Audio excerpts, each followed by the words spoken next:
bien-aimés, nous sommes contents de vous savoir nombreux en train de suivre votre émission. Que Dieu vous bénisse. Nous sommes pasteur Mafou Matuidi, pasteur de l'église selon le cœur de Dieu. Nous vous apportons la parole. Et chaque fois, les feedbacks que nous recevons de votre part nous réjouit. Et le critique, les interpellations nous font tellement du bien. Et nous croyons que par la grâce du Seigneur, aujourd'hui, nous allons aussi vous apporter quelque chose que Dieu a mis en nous. Et nous croyons que si vous suivez attentivement, vous allez bénéficier de quelque chose de la part du Seigneur. Il sera question pour nous de lire avec vous dans le livre de Jean, c'est-à-dire l'Évangile selon Jean. On va prendre chapitre 16 et nous allons prendre peut-être 2 versets ou 3 si Dieu nous fait grâce. Évangile selon Jean, chapitre 16, et nous allons prendre à partir du verset 23 et nous allons descendre jusqu'au verset 24. Nous lisons. La Bible dit « Et en ces jours-là, vous ne m'interrogerez plus sur rien. En vérité, je vous l'ai dit, c'est que vous demanderez au Père, il vous les donnera en mon nom. Jusqu'à présent, vous n'avez rien demandé en mon nom.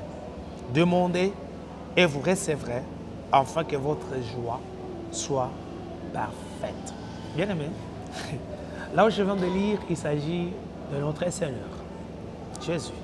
Il était en train, en fait, de parler avec ses disciples. Le Christ avait 2 manières de parler.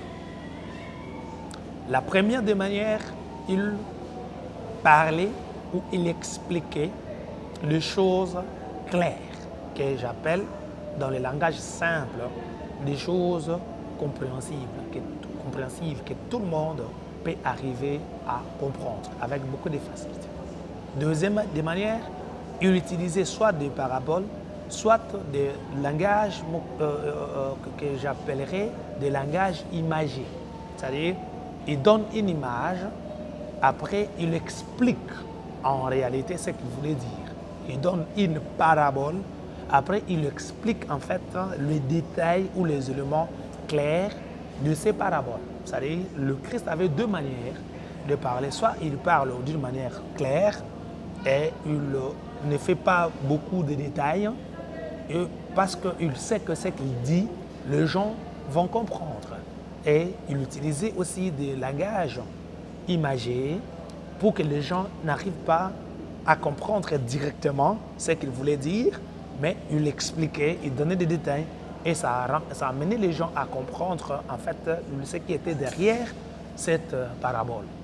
Mais là où je viens de lire, en fait, c'est une manière de dire ou une manière d'expliquer déjà qu'il était en train d'achever ou de terminer son travail terrestre. Il a dit à ses disciples qu'il va partir, il va devoir rentrer auprès de son Père. Maintenant, le disciple était triste parce que nous venons déjà de passer pratiquement 3 ans avec vous et vous venez de nous dire que vous allez partir. Ça a rendu les disciples tristes. Ils étaient vraiment tristes. Ils ne pensaient pas que Jésus, parce qu'ils savaient qu'il allait partir, mais ils ne pensaient pas que le Christ ne devait faire que 3 ans, parce que par rapport à son ministère terrestre, le Christ n'avait fait que 3 ans et demi. Vous voyez déjà avec ces 3 ans et demi, le disciple qui était encore jeune, parce que le Seigneur aussi était encore jeune, ils étaient sûrs qu'il allait faire pratiquement 20 ans ici sur cette terre. Ils pensaient qu'il allait faire pratiquement 40 ans ici sur cette terre. C'était ça en fait ce qui était dans leur pensée. Maintenant, quand il leur annonce que lui, il va partir, il va rentrer auprès de son Père, le disciple était triste. Il n'arrivait pas à comprendre comment c'est lui qui nous a appelés un jour, parce que je veux que vous compreniez, c'est lui qui nous a appelés un jour, il nous a dit qu'il va devoir partir, qu'il va devoir faire de grandes choses avec nous, comme Pierre. Il a dit à Pierre que je ferai de toi un pêcheur d'hommes. C'est-à-dire le travail que je vais te donner, je ferai de toi un pêcheur d'hommes. Maintenant, je pense qu'il pensait que Jésus allait leur donner des détails. Voilà ce que vous allez faire, commençons par A. Voilà A, le détail de A. Prenons B, voilà ce que tu vas faire dans B. Et prenons aussi C, voilà ce que tu vas faire dans C. C'est ça en fait, ce que je pense que c'est ce qu'il pensait que Jésus allait faire. Mais lui, il était en train de faire son travail, il les suivait, il les enseignait, il leur donnait des directives. Mais eux ne savaient pas que Jésus, il courait derrière les temps. Il courait derrière les temps. Il était en train de partir. Maintenant, quand il leur annonce officiellement que lui, il va partir, ils sont devenus tristes. Ils sont devenus tristes. Ils ne comprenaient pas comment il pouvait nous laisser. Ils ne comprenaient pas comment celui-ci qui nous enseigne, c'est lui qui nous donne des directives, c'est lui qui nous sauve quand on nous présente des gens malades, c'est lui qui guérit ces gens-là. Comment il va nous laisser? Comment il veut partir? Qu'est-ce que nous allons devenir? Cela a dérangé leur entendement, cela a dérangé leur vie. Ils étaient attristés, ils étaient vraiment choqués. Ils étaient vraiment choqués. J'imagine en fait, parce que c'est lui qui écrit ici ces gens. Je veux que ça soit clair et net. C'est lui qui écrit ici ces gens. Vous connaissez ce qui s'est passé. Jean mettait sa tête sur la poitrine de Jésus. Voyez, juste pour nous amener à comprendre l'amitié ou l'intimité, l'assurance qu'il avait envers notre Seigneur. Vous pouvez déjà lire ça, vous pouvez déjà comprendre que quand ils se mettaient ensemble, il suffit seulement que Jésus commence à parler, ou il suffit seulement qu'il bénéficie d'un repos. Jean mettait sa tête sur sa poitrine. Vous voyez l'assurance, l'affection, l'amitié que Jean avait avec son Seigneur. Vous pouvez déjà comprendre ça même une fois. Vous voyez, maintenant, c'est lui qui nous écrit. C'est lui qui nous aide à comprendre qu'il était en train de partir. Et le Jésus qui était en train de partir, qui était partant, il leur a annoncé. En fait, ils étaient au courant. Ils ont compris que Jésus était en train de partir. Mon Dieu. Mais je vais aider une personne qui est en train de me suivre. Il ne reste pas éternellement avec nous. Je veux que ça soit compris, c'est très important. Parce que tu peux déjà me dire que non, voilà, il est omniprésent. C'est-à-dire, il est partout en même temps. Il ne reste pas éternellement dans une place, surtout s'il a déjà communiqué sa pensée. S'il a déjà communiqué ses directives. S'il a déjà tout donné. Écoutez, je veux que ça soit compris. En réalité, notre marche avec le Seigneur, notre manière de marcher avec lui, notre manière de les servir. En fait, Dieu, il fait comme les relais. Excusez-moi de dire ça. Il fait comme le relais. C'est-à-dire quand il vient, il te donne des instructions, il t'enseigne, il te donne de quoi te rendre capable. Il te rend capable, il te donne des directives, il te laisse travailler. Parce que Dieu, le Seigneur que nous servons, il n'est pas un Dieu qui est trop accroché en nous, excusez-moi.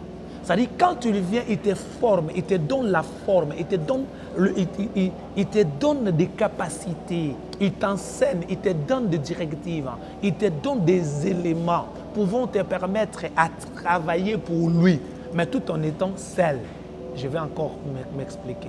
C'est-à-dire, quand il vient, il met en toi la sémence, il t'aide à devenir une personne mature.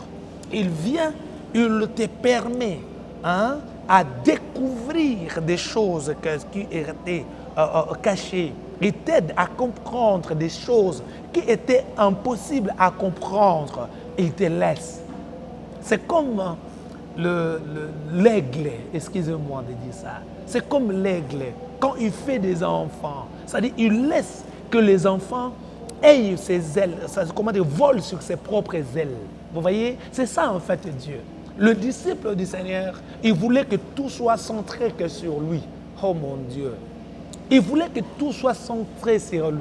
Oh Jésus, après avoir donné les instructions, après avoir enseigné, après avoir donné ce qu'il pouvait donner, il était maintenant prêt à les laisser travailler. Oui, il est là, mais il ne veut pas être là physiquement. Il ne peut pas continuer à être là physiquement. Il veut être là, mais spirituellement. Parce qu'il t'a déjà rendu capable. Il t'a déjà donné des instructions. Il t'a déjà donné tout ce qu'il pouvait te donner pour que tu ailles trop loin. Mon Dieu, je vais aider un serviteur de Dieu qui est en train de me suivre. Que, s'il vous plaît, nous prions, c'est très important. Nous recourons chaque fois au Seigneur, c'est très important. Mais écoutez, la capacité qu'il a mise en toi, il veut que ces capacités-là aient une forme. Il veut que ces capacités-là donnent les meilleurs d'elle. Il veut que ces capacités-là, comment dirais-je, le potentiel que Dieu a enfoui en toi, que Dieu a mis en toi, il veut que ça sorte, il veut que ça prenne sa forme, il veut que ça, mon Dieu, que ces capacités-là soient découvertes, ce que les gens arrivent à comprendre. Excusez-moi, je veux que ça soit compris, c'est très important. Pourquoi Dieu met des capacités en nous? Pourquoi Dieu veut que nous puissions travailler? Pourquoi Dieu veut que nous puissions aller de l'avant? Il veut que nous puissions aller de l'avant, non par rapport à notre physique. Comprenez ça. Il ne veut pas, il veut que nous puissions progresser, non par rapport à notre physique. C'est que Dieu veut que ça prenne de la forme, c'est les capacités, les talents qu'il a mis en nous.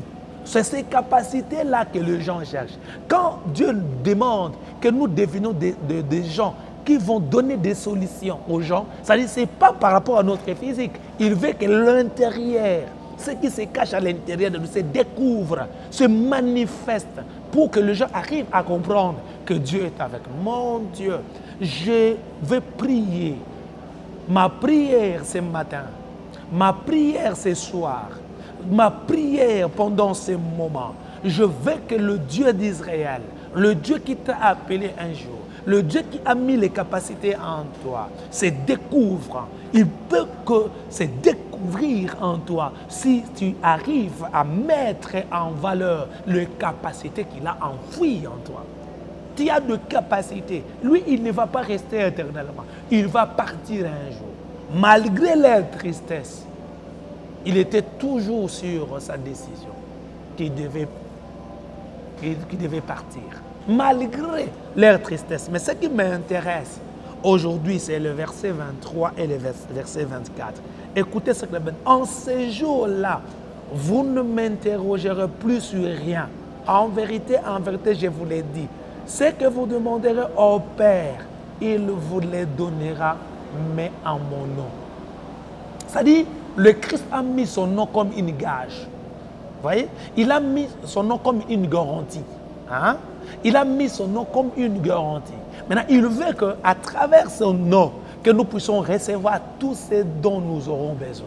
Gloire soit rendue à notre Dieu. C'est-à-dire, le travail que nous sommes en train de faire, ça va nous exiger, ça va nous demander beaucoup. Mais il met son nom comme une garantie. Il met son nom comme un moyen par lequel nous allons passer pour obtenir tout ce dont nous aurons besoin. Je ne sais pas si je vais encore me faire comprendre. Je ne sais pas ce que je vais encore dire. On dit tout ce que nous demanderons en son nom. Oh mon Dieu. C'est-à-dire tout ce que nous demanderons en son nom, il va nous donner. C'est-à-dire, dans un autre langage, il n'y a rien qui résiste en son nom. Il n'y a rien qui résiste en son nom. Ça, tu veux aller de l'avant, il constitue en lui ses progrès.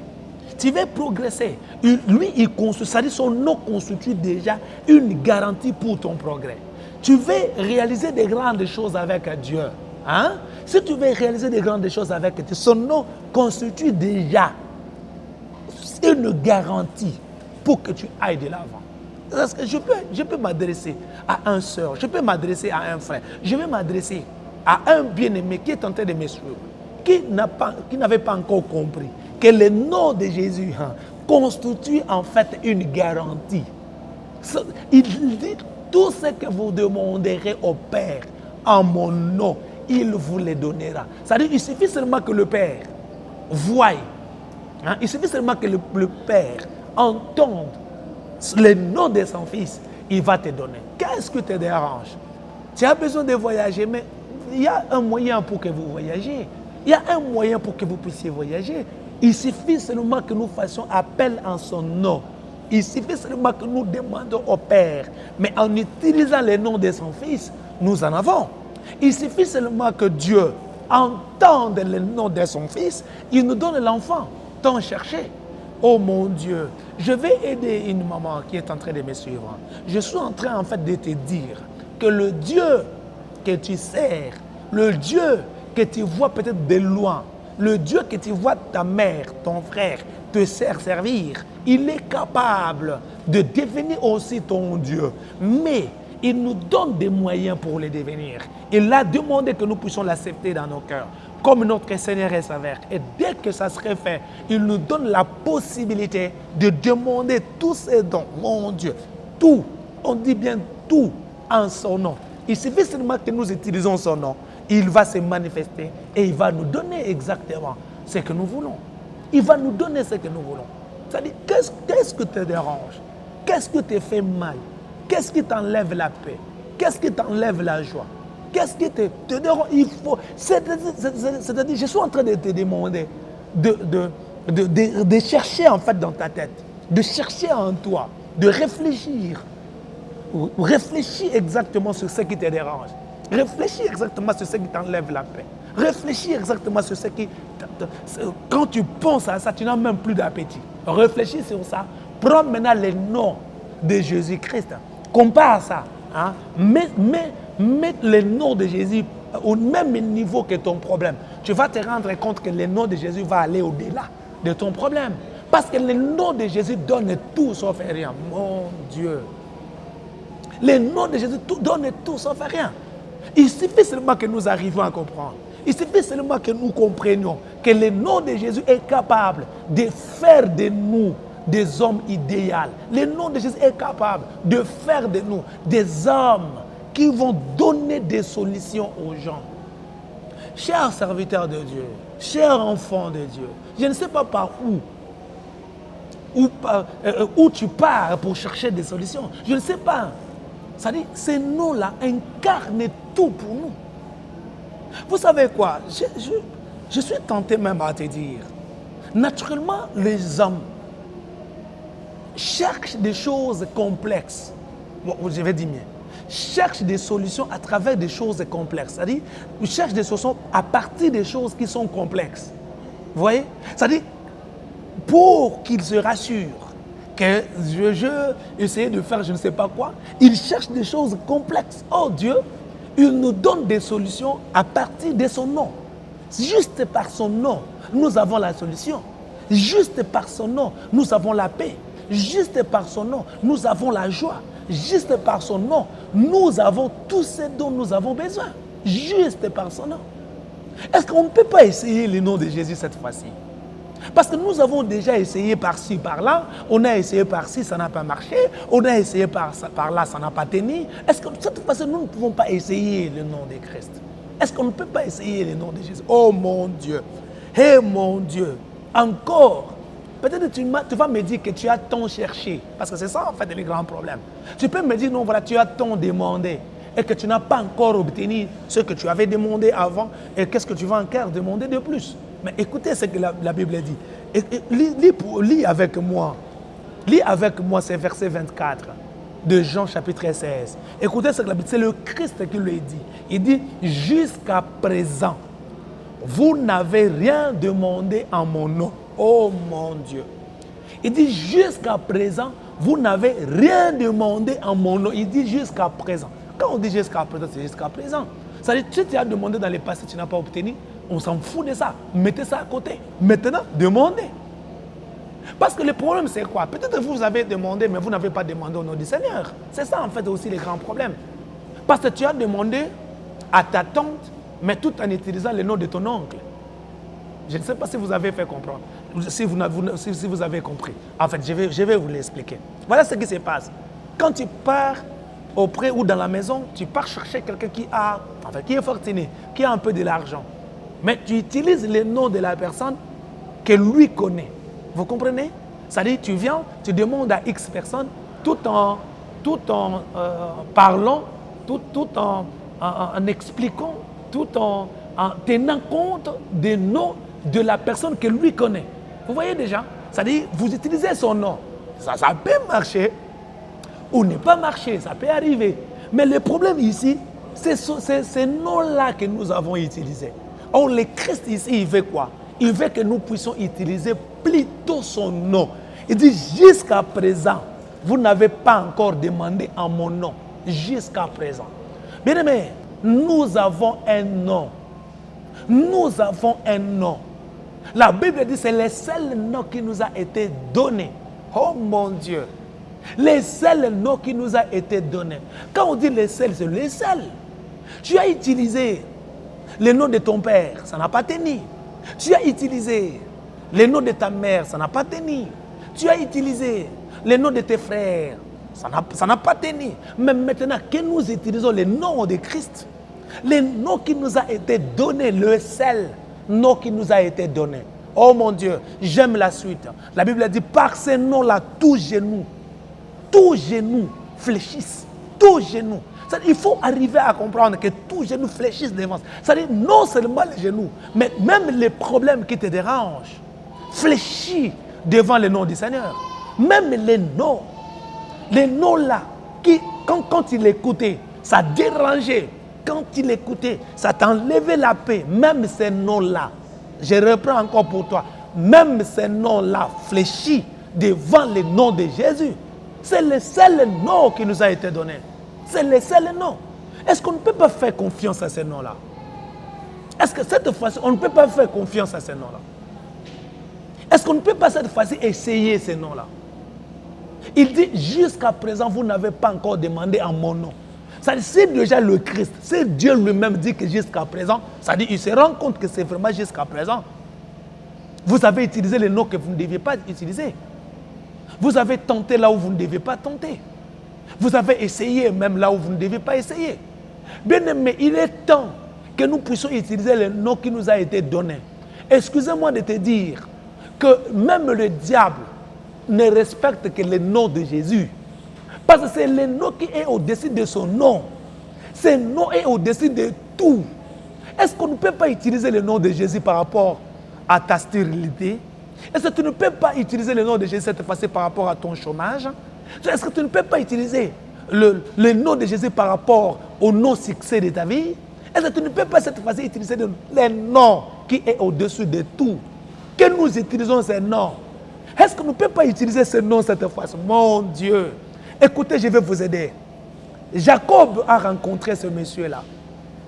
Après avoir prié, il demande à ce monsieur-là, parce que c'était après la bataille, il demande ce nom-là, où l'ange de l'Éternel l'a béni. Il demande le nom. Il dit, mais attends, vous voulez de me bénir, mais est-ce que je peux avoir ton nom? Je peux avoir au moins ton nom. L'ange de l'Éternel lui dira, tu ne peux pas connaître mon nom, parce que mon nom est merveilleux. Oh mon Dieu. C'est-à-dire, il est en train de chercher à découvrir celui qui venait de le bénir. Il est en train de le chercher, mais l'ange de l'Éternel ne lui a pas donné le nom. La maman de Samson, c'était aussi la même chose. Quand l'ange de l'Éternel s'est révélé en elle, elle demande le nom. Après avoir discuté avec son mari, ils viennent rencontrer l'ange. L'ange les bénit, l'ange lui dit, vous aurez un enfant. Le couple demande le nom de cet ange. Donnez-nous le nom. Il refuse. Il dit, mon nom est fabuleux. C'est-à-dire, mon nom est fabuleux. Là, il ne donne toujours pas le nom. Mais c'est Psaume, alléluia, 23, qui nous aide à comprendre l'efficacité de ce nom. Je vais vous le lire. C'est très important que nous puissions lire ça. Oh mon Dieu. Psaume 23. Psaume 23 nous aide à comprendre. Écoutez ce que la Bible dit. Il me fait reposer dans les verts pâturages. Psaume 23. Je commence à partir du deuxième verset. La Bible dit, il me fait reposer dans des verts pâturages. Il me dirige près des eaux paisibles. Il restaure mon âme. Il me conduit dans les sentiers de la justice. À cause de son nom. Alléluia. C'est à cause de son nom. C'est-à-dire tout ce que David est en train de dire ici. Tout ce qu'il est en train de dire ici, c'est à cause de son nom. C'est-à-dire, il marche dans les verts pâturages, c'est à cause de son nom. Si Dieu le dirige près des eaux paisibles, c'est à cause de son nom. Il restaure mon âme, il me conduit dans les sentiers de la justice, à cause de son nom. Excusez-moi de dire, À cause de son nom, il va te donner ton enfant. À cause de son nom, il va restaurer ta famille. À cause de son nom, il va te donner la joie que tu as tant perdu. À cause de son nom, il va te donner la joie que tu as tant perdu. À cause de son nom. Est-ce qu'on ne peut pas associer son nom à ton problème? Imaginez même une fois, si tu associes son nom, le nom qui est au-dessus de tout nom, si tu l'associes, si vraiment tu l'associes à ta stérilité, tu penses que tu n'auras pas d'enfant? Cette fois-ci, Dieu va se révéler pour justifier l'efficacité de son nom. Le seul nom qui nous a été donné, c'est le nom de Jésus. Cher enfant de Dieu, cher serviteur de Dieu, on a utilisé je ne sais pas quoi. Chaque fois, on a tenté d'utiliser, on a mis de stratégies, on a planifié je ne sais pas quoi. Ça n'a pas tenu. Cette fois-ci, on peut utiliser le nom de Jésus. On peut utiliser le nom de Jésus. Pourquoi tu utilises les autres noms, mais seulement le nom de Jésus que tu ne veux pas utiliser? Pourquoi tu essayes? Parce que c'est ça en fait ce qui nous dérange. Au lieu d'essayer une fois pour tous le nom de Jésus qui donne la paix, nous essayons là où nous ne pouvons même pas essayer. Est-ce que cette fois-ci on peut utiliser le nom de Jésus? Écoutez-moi, je vous en prie. Quand lui, il se révèle en toi, il change ton nom de Jacob. Il fait en sorte que ton nom soit prince, au lieu que tu continues à marcher avec le nom de Jacob. Je veux que les gens arrivent à comprendre. Quand Dieu se révèle en toi, il t'amène dans un niveau extraordinaire. Est-ce qu'on ne peut pas utiliser ton nom cette fois-ci? Je ne sais pas ce que les médecins ont dit, parce qu'ils sont censés dire des choses. Ils sont censés dire, surtout s'ils n'arrivent pas à donner la solution à cette maladie, ils sont censés dire des choses. Mais le nom de Jésus est au-dessus de tout. Au-dessus de tout. Cette fois-ci, ça va marcher. Parce que le nom de Jésus se pointe. Oh mon Dieu. Cette fois-ci, ça va marcher. Parce qu'il y a au moins le nom de Jésus. À cause de son nom, il va te diriger près des eaux paisibles. À cause de son nom, il va restaurer ta vie. À cause de ton nom, il va faire en sorte que même si tu marches près de la vallée de l'ombre de la mort ne te fera absolument rien. À cause de son nom. Est-ce qu'on ne peut pas essayer cette fois-ci le nom de Jésus? Je voulais juste te dire, jusqu'à présent, tu n'as pas encore demandé des choses en son nom. Jusqu'à présent, tu n'as pas. Jésus lui-même s'étonne. Il dit, mais attendez, il y a longtemps vous demandez des choses, mais cette fois-ci, demandez à mon nom. Parce que vous demandez des choses, mais vous n'utilisez pas mon nom. Est-ce qu'on peut cette fois-ci utiliser le nom de Christ pour que les choses aillent pour le mieux? Ma prière est que Dieu se rénové, que se révèle plutôt à toi, que Dieu se révèle à toi, qui t'amène à découvrir des choses que tu n'avais pas encore découvertes, qui t'amène à un niveau extraordinaire. Tu viens de suivre le pasteur Mantouidi. Je suis pasteur de l'église selon le cœur de Dieu. L'église selon le cœur de Dieu est sur Guémena, numéro 37, dans la commune de Kassavoub. Là-bas, nous prions chaque mercredi et vendredi de 16h30 jusqu'à 19h juste. Je reprends. Là-bas, nous prions chaque mercredi et vendredi de 16h30 jusqu'à 19h. Tu es le bienvenu. Venez pour que nous puissions chercher Dieu, invoquer son nom, pour que son nom nous donne la paix. Et chaque dimanche, nous prions de 7h jusqu'à 9h30. Je peux vous donner mes deux numéros. Je 081 07 07 431 et je 089 72 66 891. Que Dieu vous bénisse.